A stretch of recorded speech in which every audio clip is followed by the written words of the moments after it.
It's the VIP treatment. What President Mahmoud Abbas really wants, though, is support for his vision of a peace agreement.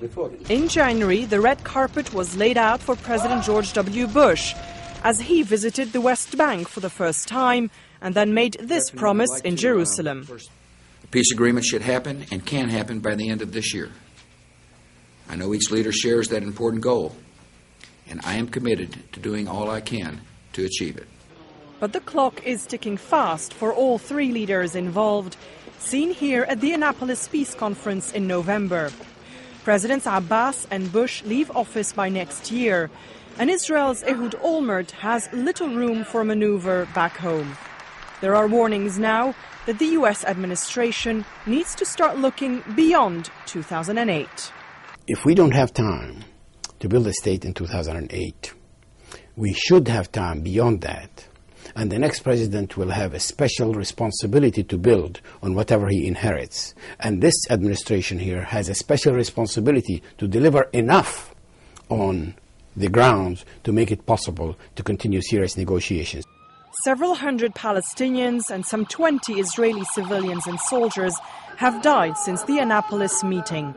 And the divide is only growing between the West Bank and Gaza, which is ruled by the militant group Hamas.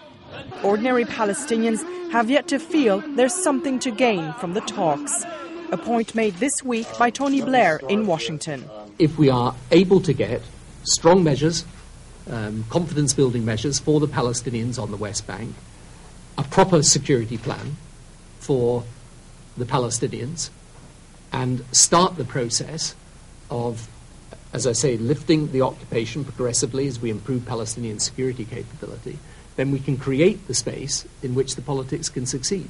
So it's perfectly possible to do it this year.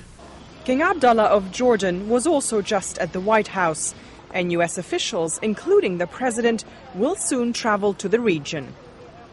The flurry of diplomatic activity is adding a sense of urgency to the Middle East peace talks as fears of chaos in the region grow.